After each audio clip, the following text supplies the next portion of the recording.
Do you have too much stuff? Do you sometimes feel like your belongings are weighing you down, maybe even suffocating you?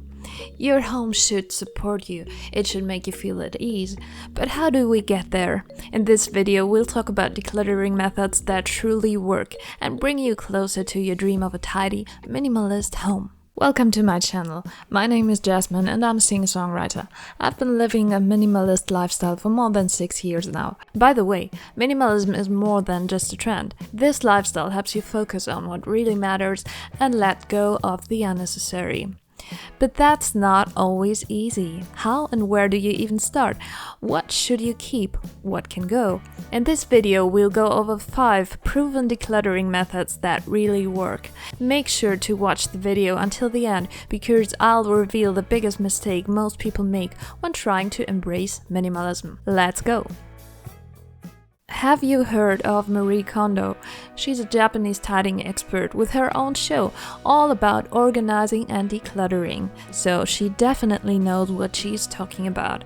To declutter your home, she recommends organizing by category, not by room. So you start with clothes, then books, then papers, and finally all the miscellaneous stuff, for example.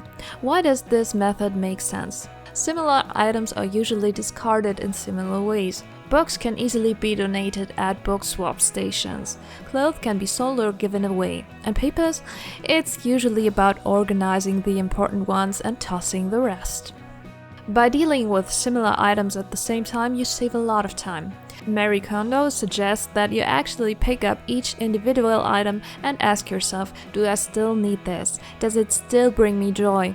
If not, you can let go of it with a clear conscience. Not convinced? Maybe you're wondering how you can really tell if you still need something or not. There's a simple trick for that. The 90-day rule. If you've been on my channel before, you might already know this trick. I'm talking about the 90-day rule. This rule is great if you're unsure how important an item really is to you or how often you actually use it, and it's super simple.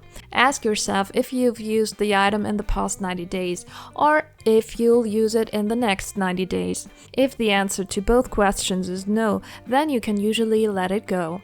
This works for almost everything, except maybe Christmas decorations in summer. But what should you do if you're lacking motivation? If just the thought of decluttering your entire home stresses you out, or even makes you not want to start at all, no worries, there's a method for that too.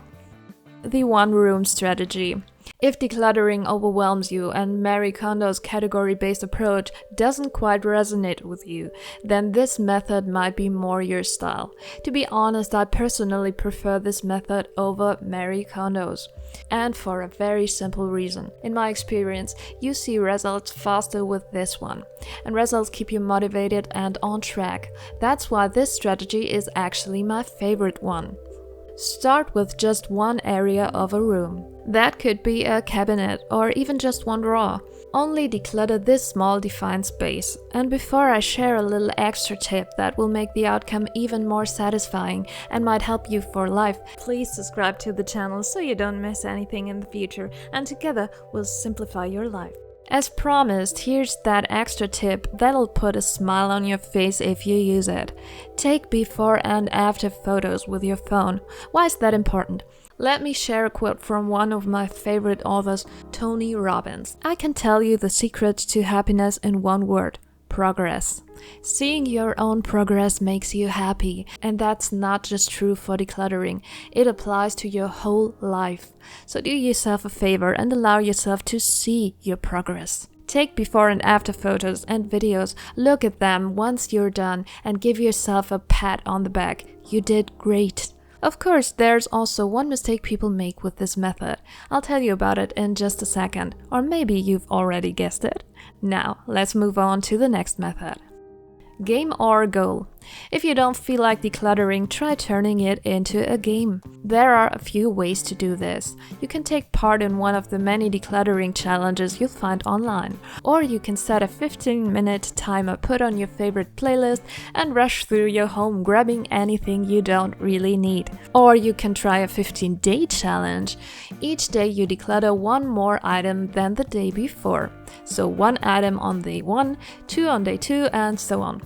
How many would you have by day 15? My spreadsheet says 120 items, not bad for just 2 weeks. What I love doing is setting decluttering goals. Each week, I get rid of at least 3 items. Usually it's more, but 3 is the minimum. That helps me create lasting order without feeling overwhelmed.